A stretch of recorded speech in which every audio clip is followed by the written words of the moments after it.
மத்திய அரசு கொண்டு வந்த வக்ஃபு திருத்த சட்டத்தை நீதிமன்றம் ரத்து செய்யவில்லை எனில் நாடு முழுவதும் ஆர்ப்பாட்டம் தொடரும். சென்னை பனையூரில் மத்திய அரசு கொண்டு வந்த வக்ஃபு திருத்த சட்டத்தை திரும்ப பெற வலியுறுத்தி இஸ்லாமிய அமைப்பினர் கண்டன பொதுக்கூட்டம் நடத்தினர். இதில் சிறப்பு அழைப்பாளர்களாக மனிதநேய மக்கள் கட்சியின் பொதுச் செயலாளரும் தமிழ்நாடு ஹஜ் கமிட்டி தலைவரும் பாபநாசம் சட்டமன்ற தொகுதி உறுப்பினருமான அப்துல் சமது மற்றும் விடுதலை சிறுத்தைகள் கட்சியின் செய்யூர் சட்டமன்ற உறுப்பினர் பனையூர் பாபு, சோழிங்கநல்லூர் சட்டமன்ற உறுப்பினர் அரவிந்த் ரமேஷ் உள்ளிட்ட ஏராளமானவர்கள் கலந்து கொண்டு மத்திய பாஜக அரசு கொண்டு வந்த வக்ஃபு திருத்த சட்டத்தை திரும்ப பெற வேண்டும் என்றும், இதனால் இஸ்லாமியர்களின் வக்ஃபு சொத்து பறிக்கப்படும் சூழல் ஏற்படும் எனவும் அவர்கள் தெரிவித்தனர். சட்டத்தின் பாதிப்புகள் குறித்து சட்டமன்ற உறுப்பினர்கள் உரையாற்றினர். இதனைத் தொடர்ந்து செய்தியாளர்களை சந்தித்து பேசுகையில், மத்திய அரசு கொண்டு வந்த வக்ஃபு திருத்த சட்டத்தை திரும்ப பெற வேண்டும் என வலியுறுத்தி நாடு முழுவதும் கண்டனம் தெரிவித்து வருகிறோம். மத்திய அரசு சர்வ அதிகாரம் சட்டத்தை கொண்டு வருகின்றது. உச்சநீதிமன்றம் இந்த சட்டத்தை ரத்து செய்ய வேண்டும், இல்லை எனில் நாடு முழுவதும் போராட்டம் தொடரும் என்று தெரிவித்தனர். வக்ஃபு வாரிய திருத்த சட்டம் என்கின்ற பெயரில் ஒன்றிய பாஜக அரசு வக்ஃபு சொத்துக்களை ஒழிப்பதற்கான ஒரு சட்டத்தை கொண்டு வந்திருக்கிறது. அந்த சட்டத்தை திரும்ப பெற வலியுறுத்தி இன்றைக்கு நாடு முழுவதும் சட்டத்துக்கு எதிரான போராட்டங்கள் நடந்த வண்ணம் இருக்கிறது. அதனுடைய தொடர்ச்சியாக இன்றைய தினம் பனையூர் குடுமியாண்டித்தோப்பு ஜமாத்தார்கள் சார்பில் இந்த எழுச்சி மிகுந்த கண்டன பொதுக்கூட்டம் நடைபெற்றுக் கொண்டிருக்கிறது. ஒன்றியத்தில் அமைந்திருக்கக்கூடிய பாஜக அரசு ஜனநாயக அமைப்புகளை பயன்படுத்தி சர்வாதிகார சட்டங்களை இன்றைக்கு நடைமுறைப்படுத்துவதற்காக இன்றைக்கு துடித்துக் கொண்டிருக்கிறார்கள். பாதிக்கப்பட்டவர்களுடைய கடைசி நம்பிக்கை நீதிமன்றம். இந்த வழக்கை விசாரிக்கக்கூடிய உச்ச நீதிமன்றம் இந்த சட்டத்திற்கு ஒரு இடைக்கால தடையை வழங்கியிருப்பதை நாங்கள் மனப்பூர்வமாக வரவேற்கின்றோம். இந்த சட்டத்திற்கு நிரந்தர தடையை வழங்க வேண்டும். இந்த சட்டத்தை முழுமையாக ரத்து செய்யப்படும் வரை நாடு முழுக்க போராட்டங்கள் இன்னும் விரிவடைய இருக்கிறது. தொடர்ந்து இந்த மக்கள் போராடுவார்கள். அனைத்து தரப்பு மக்களும் இதற்காக களத்தில் கரம் கோர்ப்பார்கள்.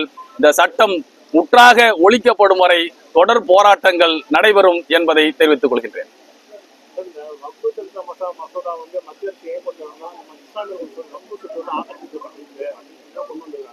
தமிழகத்திலே திருநெல்வேலி மாவட்டத்துல அந்த வக்ஃபு சொத்தை மீட்க போராட ஒரு எஸ்ஐ பணிமுறை ஏற்பட்டிருக்காரு. அப்படின்னா இந்த வக்ஃபு சொத்து ஆக்கிரமிப்பே இல்லைன்னு சொல்ல வரீங்களா? எந்த சொத்துக்களாக இருந்தாலும் சரி, அது அறநிலைய துறையினுடைய சொத்துக்களாக இருந்தாலும் சரி, இல்ல மற்ற பொது சொத்துக்களாக இருந்தாலும் சரி, ஆக்கிரமிப்புகள் இல்லாத சொத்துக்களே இல்லை. அது வக்ஃபு வாரியத்திலும் வக்ஃபு சொத்துக்களிலும் அது இடம்பெற்றிருக்கிறது என்பதை அனைவரும் ஒத்துக்கொள்வாங்க. அதுல ஒன்றும் மாற்று கருத்தில்லை. அதற்காக வேண்டி ஒட்டுமொத்தமாக வக்ஃபு வாரியம் என்கின்ற அந்த நிறுவனத்தை, வக்ஃபு வாரியம் என்பது அரசியல் சாசன சட்டம் இந்த சிறுபான்மை மக்களுக்கு வழங்கி இருக்கக்கூடிய ஒரு உரிமை. அந்த உரிமையை நீர்த்து போக செய்யக்கூடிய ஒரு வேலையை தான் இந்த சட்டம் இன்றைக்கு செய்து கொண்டிருக்கிறது.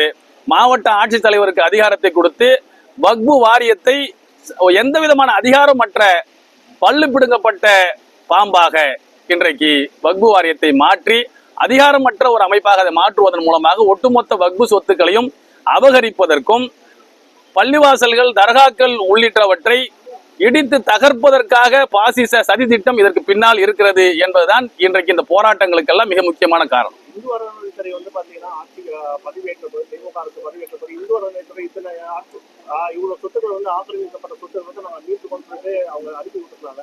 வக்ஃபுல ஆக்கிரமிப்பு செய்யப்பட்ட சொத்துக்கள் எவ்வளவு சொத்து வரைக்கும் மீட்கப்பட்டிருக்கு, அதுக்குண்டான நடவடிக்கை எல்லாம் எடுக்கப்பட்டிருக்கு? வக்ஃபு சொத்துக்கள் மீட்பதற்கான நடவடிக்கைகள் நடந்து கொண்டிருக்கிறது. வக்ஃபு சொத்துக்களுக்கான முயற்சிகள் நடக்கிறது. அதையும் இப்போது இருக்கக்கூடிய இந்த பிரச்சனைகளையும் நாம் முடிச்சு போட முடியாது.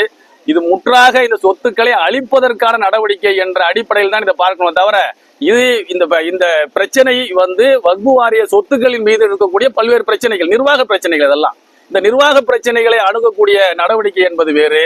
இந்த வக்ஃபு சொத்துக்களை முற்றாக அழித்து ஒழித்து விட்டு முஸ்லீம்களுடைய அடையாளங்களே இருக்கக்கூடாது என்று இருக்கக்கூடிய ஒரு பாசிச அரசு கொண்டு வந்திருக்கக்கூடிய சட்டத்துக்கு எதிராக போராடக்கூடிய இந்த போராட்டத்தையும் அதையும் முடிச்சு போடக்கூடாது. அது தனி பிரச்சனை. அந்த நிர்வாக பிரச்சனைகளுக்காக தனியாக அதுக்கான முயற்சிகள் நடந்து கொண்டிருக்கிறது.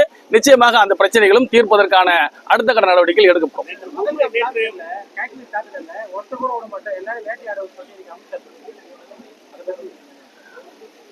அதாவது தீவிரவாத நடவடிக்கைகள் யார் செய்தாலும் அவர்களை இரும்பு கரம் கொண்டு ஒடுக்குவதில் யாருக்கும் எந்த மாற்று கருத்தும் இருக்க முடியாது.